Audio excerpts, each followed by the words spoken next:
Students, मैं SK Gupta SK जी ज्ञान ज्योति की ओर से आपके लिए लेकर आए हैं सिद्धू कान्हू मुर्मू विश्वविद्यालय दुमका का 4 वर्षीय स्नातक कार्यक्रम में इकोनॉमिक्स का सेमेस्टर 1 में जो मेजर आपका पेपर है उसी का सिलेबस। क्योंकि सिलेबस जो है आपके हिंदी में है, क्योंकि आपको हिंदी में एग्ज़ाम लिखना है, लेकिन यूनिवर्सिटी का जो द्वारा जो जारी किया गया वह इंग्लिश में है।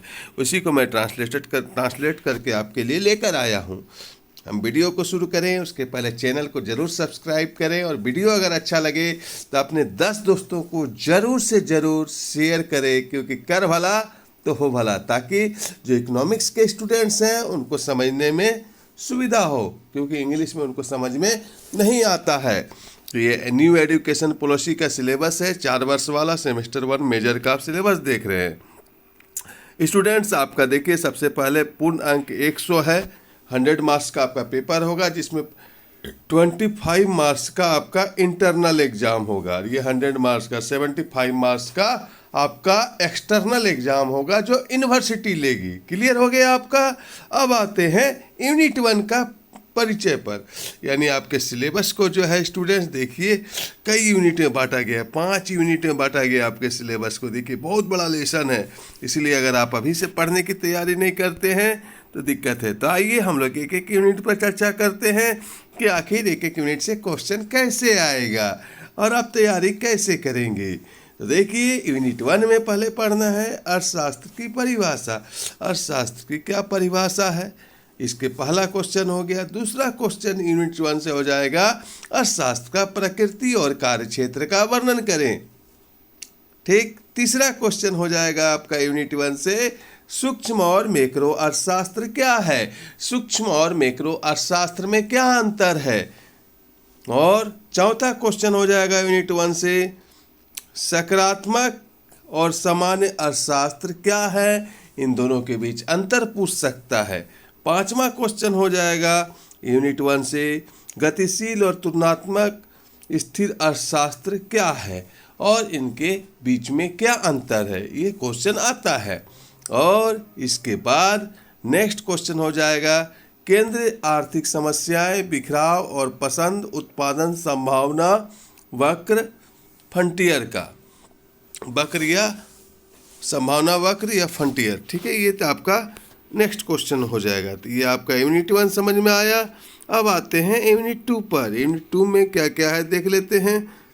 देखिए यूनिट 2 में सबसे पढ़ना है उपभोक्ता का व्यवहार, फिर कार्डिनल और कार्डिनल दृष्टिकोण उपभोक्ता के बारे में, मांग विश्लेषण क्या है, फिर उपयोगिता की अवधारणा क्या है, सीमांत उपयोगिता क्या है, आसमान सीमांत उपयोगिता, इसकी धारणा और महत्व पढ़ना है। नेक्स्ट क्वेश्चन है उपयोगिता मार्शल उपयोगिता विश्लेषण के तहत विश्लेषण और उपभोक्ता संतुलन पढ़ना है। और नेक्स्ट क्वेश्चन पढ़ना है साधारण उपयोगिता विश्लेषण। उसके बाद पढ़ना है उदासीन वक्र और उसके गुण। उसके बाद पढ़ना है बजट रेखा,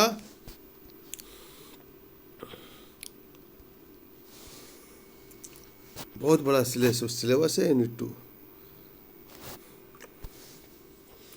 उसके बाद पढ़ना है आपको बजट रेखा, उपभोक्ता का संतुलन, प्रकट की अवधारणा, पसंद, उदासीनता वक्र, तकनीकी के माध्यम से आय प्रभाव, प्रतिस्थापन प्रभाव और मूल्य प्रभाव, ये सब पढ़ना है। आय उपयोग वक्र और मूल्य उपयोग वक्र पढ़ना है। फिर सामान्य घटिया और गिफेल माल, ये पढ़ना है। फिर पढ़ना है उपभोक्ता का अधिशेष और उसका माप। नेक्स्ट है मांग के नियम पढ़ने हैं आपको, ये बहुत इंपॉर्टेंट है मांग के नियम, इससे क्वेश्चन रहते ही रहते हैं। इसकी धारणा पढ़ना है, अपवाद और महत्व पढ़ना है, मांग को प्रभावित करने वाले कारक हैं। ये 4 क्वेश्चन में से एक क्वेश्चन ये आपको VBI देखने को ही मिलेगा, रहेगा ही रहेगा।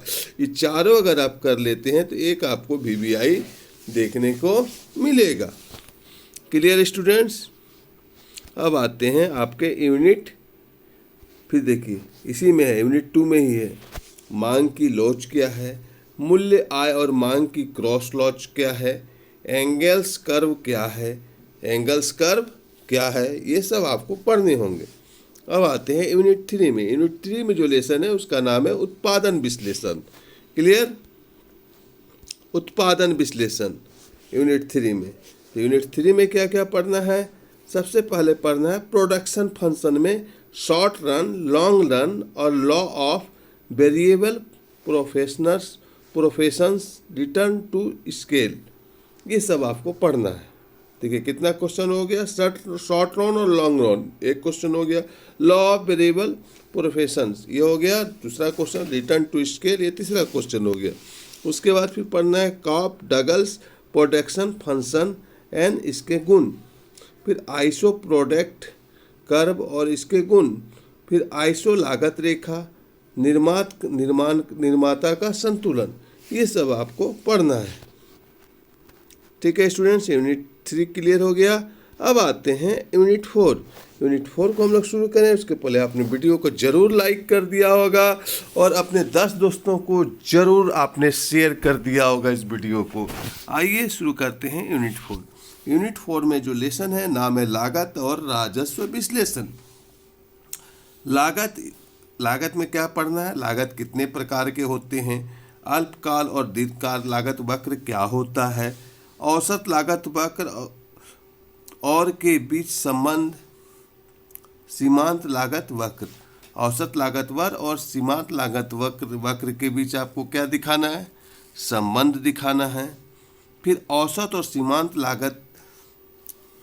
सीमांत आगम और उनका अंतर संबंध दिखाना है। Clear students? इतना सारा पढ़ना है आपको। उसके बाद यूनिट 4 में पढ़ना है फर्मों और उद्योग का संतुलन। फर्म सब जो होते हैं और उद्योग जो होते हैं उनका संतुलन, विभिन्न बाजार स्थितियों में फर्म और उद्योग का संतुलन, ये पढ़ना है स्टूडेंट्स। ये था आपका सिलेबस। अगर आप इन सिलेबस का ऑनलाइन क्लास अपने मोबाइल पर चाहते हैं और साथ में स्टडी करना चाहते हैं, अपने ब्रेन में इन सब सब्जेक्ट को डालना चाहते हैं पढ़ने का, अगर आपका कोई उद्देश्य है, अगर आपके टीचर, वकील, डॉक्टर, पुलिस जो भी बनने का सपना है, तो इन सब्जेक्ट को आपको अपने माइंड में डालना होगा। क्योंकि आप अब जो है यहीं से डायरेक्ट एमए कर लेंगे, क्योंकि 1 साल का इसके बाद आपको बीए करने के बाद एमए करने का रहेगा, आप एमए कर लेंगे। ठीक है, इसीलिए आप अगर डिटेल में पढ़ना चाहते हैं तभी हमारे एसकेजी ज्ञान ज्योति में रजिस्टर्ड कर सकते हैं, आपको ऑनलाइन क्लास मिलेगा। ऐसे अगर आप नोट्स चाहते हैं, प्रैक्टिकल कॉपी चाहते हैं, कुछ भी चाहते हैं, तो यहाँ देखिए हमारा मोबाइल नंबर है। इस मोबाइल नंबर पर हमसे संपर्क कीजिए, व्हाट्सएप कीजिए, कॉल मत कीजिएगा, हम सभी कॉल को नहीं रिसीव कर पाते हैं। आप व्हाट्सएप कीजिएगा, आपको जवाब मिलेगा। अगर आपको लिंक चाहिए ऑनलाइन क्लास रजिस्ट्रेशन का, अगर नोट्स चाहिए, प्रैक्टिकल चाहिए, सजेशन चाहिए, कोई प्रॉब्लम है, तो आप एसकेजी ज्ञान ज्योति से संपर्क कर सकते हैं। चैनल को जरूर सब्सक्राइब करें, वीडियो को जरूर लाइक करें। धन्यवाद।